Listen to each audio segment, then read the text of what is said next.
Most storage buyers think that the only way to get a deal from a broker is to wait for a listing to hit their inbox. But here's the thing. By the time you see it, guess what? Chances are that dozens of other buyers have already had a look at it too. And in reality, the best deals in my experience oftentimes never hit the mass email blast. They get whispered about, sent to a very short list of trusted buyers that have built a relationship with the broker. So here's the real question. How do you get on that short list? My name is Alex Pardo, and this is actually part 2 of a 4-part series that I'm doing on how to work with brokers to find on-market deals. Now, hopefully you joined us for the 6-part series on how to find off-market storage deals, and I went through 16 ways, and I figured it only made sense that if we were going to focus on 16 ways to find off-market deals, let's also talk about how to work with brokers and how to get on-market deals. Now, the last episode, I talked about building trust and credibility with these brokers. That is foundational. I cannot stress how important that is.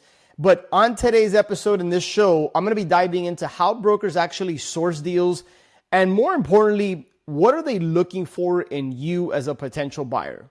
What is it that they lean on when it comes to figuring out who they want to work with? And this comes straight from numerous conversations I've had with storage brokers, and more specifically, 4 of the top brokers in the country who have come inside of our Storage Wins community and shared knowledge, insights, and just extremely valuable nuggets that oftentimes they don't share outside. So with that being said, why don't we start by understanding where brokers get their deals? What is the real deal pipeline? And I think what you have to understand is that brokers spend a lot of time, energy, and money to get in front of these mom and pop storage owners, gain their trust, and be able to get the listings so that they can sell these facilities on their behalf and earn a commission. Guess what? Brokers are not working for free. They work hard for their commissions, whether it's a 4%, 5%, or 6%. And they spend a lot of time cultivating relationships and following up. I'm going to share with you a couple stories, but one broker in particular I know spends every single day 4 to 5 hours a day cold calling like a machine, going through hundreds and hundreds of leads and opportunities so that they could build a relationship and enter the conversation that's happening inside of that storage owner's mind when they decide it's time to sell. So understand that many deals come from existing owner relationships. Brokers are spending a lot of time, energy, and money, and you need to respect that and understand that they are working hard to get in front of these people. So never, ever, ever try to go around them if you know that they're working an opportunity, a lead, or they have a listing. Don't ever do that. Go directly to the broker if they have a listing. And just understand that brokers are keeping tabs on owners years before they sell. They scour property tax records. Sometimes they're looking at loan maturity dates and following up strategically. It could be auctions. It could just be market chatter. Brokers oftentimes hear about opportunities long before there's a formal listing. I want to share with you a story about a broker that I've built a relationship with. This was a broker that was involved in my very first storage deal, which was a 43,000 square foot facility that I purchased back in 2021 in Mississippi. And now this opportunity was brought to me by a friend who happened to be a wholesaler. And because I was so clear on my buy box, he gave me first crack at it. And as I put it under contract, I then started to build a relationship with the broker. I remember when I traveled to Mississippi to do my first on-site due diligence, he met with me at the facility. So I probably spent about a good hour to hour and a half with him, walking the facility, just talking, building a relationship, getting to know him more on a personal level. And because of the fact I was able to build this relationship, and then after the closing, I followed up and I stayed in touch, I got a call about 15, 16 months later. And he said, "Hey, Alex, how would you like to own an additional 37,000 square feet of storage just 3 miles away from the facility that you bought from me?" And I said, "Okay, you've piqued my interest. What do you got for me?" And here's what's really, really fascinating and interesting about this story. I ended up buying the storage facility from Florida State University's Boosters program. Now, you might stop and ask yourself, well, wait a second. What is Florida State FSU's Boosters program doing selling you a facility? Well, I think the story I'm about to share with you underscores the importance of building relationships. Well, this broker had built a relationship with one of the executives of a company, and I won't mention the company, of a big company that owns storage across the nation. And this executive happened to buy a portfolio of assets, and this one 37,000 square foot facility in Mississippi was part of this portfolio. They didn't own and operate in this section of Mississippi. And so because of the relationship he built with the broker, he ended up calling him, and he had an inside track, the broker did, to getting this listing. Now, here's the thing.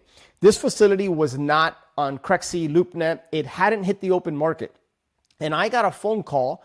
I'm assuming I was one of the very first to get a phone call, because guess what? He sold me a facility 3 miles down the road.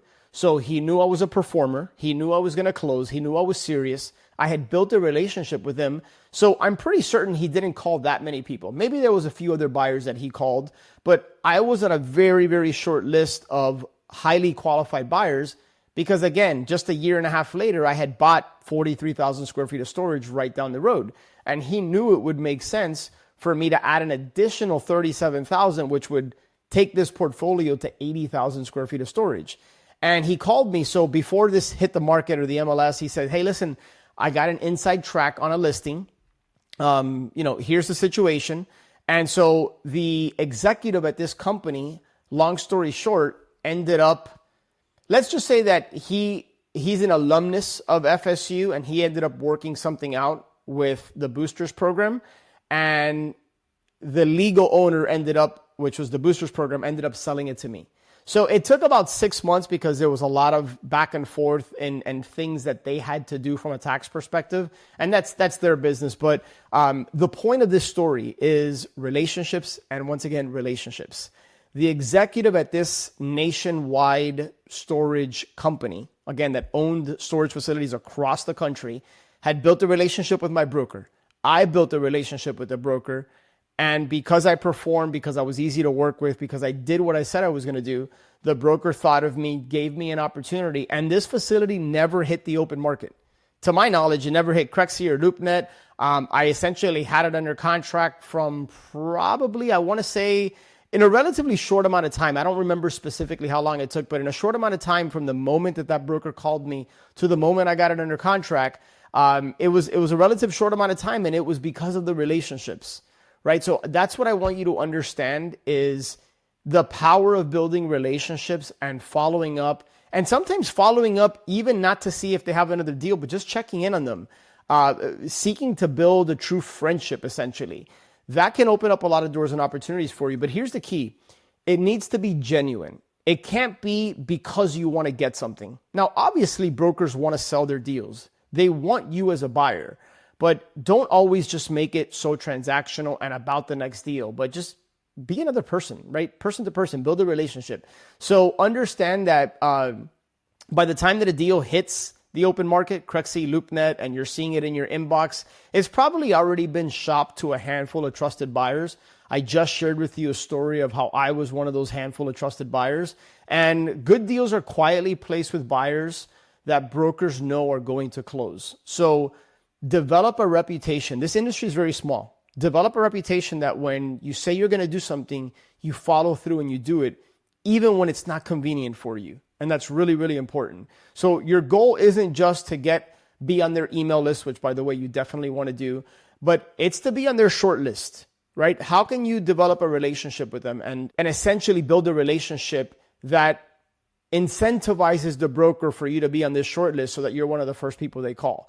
And understand that this is going to happen over time. This likely isn't going to happen, overnight or anything like that. So think long-term. Don't be so short-sighted and just thinking transactionally. I think that's just a general good rule of thumb to follow. And here is how you start to do that. So now I've shared with you the importance of building a relationship and how it could lead to opportunities. But practically speaking, like you might be thinking, okay, great, Alex, I get it. How do I do that? So you're in the right place because I'm about to go there. Number one, I've talked about following through, doing what you say you're going to do. But as a practical matter, when they send you an email or when they send you an opportunity, be highly responsive. How quickly are you replying to that broker? God forbid you ghost them or don't even reply to them. Are you calling them back the same day? Are you calling them back the next day? Are you giving them feedback so that they have more clarity around your buy box? Do you even have a clearly defined buy box, right? From location perspective, size of the facility, budget and price point, how you plan, right? What's your financial capability? Do you have capital, or do you have partners? Do you have access to capital, lender relationships? Even if you're new, you've got to show them that you've got a plan, and you got to communicate with confidence. One of the things that I think is really, really important, and I touched on this on the last show, is the importance of making sure that they know and that you communicate with them, hey, I'm part of a community of like-minded storage investor owner operators. That automatically puts you a level above those that haven't invested in themselves. Now, why is that so important? Put yourself in the shoes of a broker. If you as a broker got a phone call from person A, and person A was brand new to storage, and they're asking a lot of very basic questions like, hey, I saw your facility on Crexi or LoopNet. What is the square footage, or what is the unit mix? And questions that are in the OM, the offering memorandum. And then you have person B that says, hey, listen, I'm part of the Storage Wins community, and this is a respected group of people that are actively looking for buying, owning, operating storage facilities. And I'm really interested in this facility, but more importantly, I'm looking to build a long-term relationship with you. Do you mind if I just take a couple of minutes to share with you my buy box so that you know exactly what I'm looking for? And by the way, whenever you send me an opportunity, I promise to get back to you that same day or within 24 hours and give you some feedback. Is that okay? Right? Between person A and person B, and by the way, person B, I just kind of shot from the hip there, speaking, and so you can dress that up however you like to communicate. But I think the key is to communicate with confidence. Back to my question though, which broker or which person do you think the broker wants to work with? Person A or person B, right? In the mind of the broker, person B is serious about this. They've made an investment of time, energy, and money. They're not wasting their time with questions that they can easily find online. They've expressed an interest in building a long-term relationship with them. They promised them that they're not going to waste their time, which, by the way, many people, unfortunately, are tire kickers and waste their time. Ask me how I know. I know these top 4 brokers, when they came onto the Storage Wins community coaching call, that's one of the things they expressed. It's that, like, hey, they want to work with you, and they don't want to work with people that are just going to like waste their time. Their time is extremely valuable, and it's to be respected. Like I mentioned early on in this show, they spend a lot of time, energy, and money to source these opportunities and follow-up, sometimes years of follow-up. And when they have these opportunities, they want to bring offers to their client, the storage owner. And they don't want to be wasting time on a 5-10 minute call with somebody that they don't get the sense is going to perform and close. So make sure that you got your stuff dialed in. Make sure you communicate with confidence. And these are some of the ways that you can now start to position yourself as someone that's on that short list. Now, if you really want an accelerator, is perform, like close on one of their deals. Now, of course, it's got to make sense. Don't just buy a facility just to be on their short list. Of course not. That hopefully goes without saying. But just to be crystal clear, you only got to buy a deal that's going to make sense for you. But once you get over the finish line, now you're in rarefied air, so to speak. In the storage space, there's a saying that says, when you buy your first deal, you're halfway to 10. And in fact, I was just having a conversation with somebody who's interested in joining our community. And I shared that with them, and they asked why. And I said, well, think about it. Number one, it's going to give you confidence. For some people, it's proof of concept. For others, it's just naturally going to give you confidence. Now you did this. Now it goes from a thought and a goal to reality, and you've done it. Number two, it positions you as a storage owner, which you are, and it gives you instant credibility in the eyes of brokers and future storage owners you're going to work with, right? Number three, lenders now see you as somebody who you're not a newbie. You've now performed and closed. So you just tend to get more doors opened up for you and opportunities coming your way when you perform. So understand that if you are watching me or listening to me and you're looking for your first deal, keep pushing. If somebody hasn't told you recently that you can do this, look at me in the eyes when I tell you, you can absolutely do this. This is not difficult. It's not complicated. If you have the right roadmap, if you have the right community, and then you just follow through consistently, daily, weekly, monthly, eventually you're going to put yourself in a position to find the right opportunity. So if you haven't heard that you can do this, you're hearing it from me.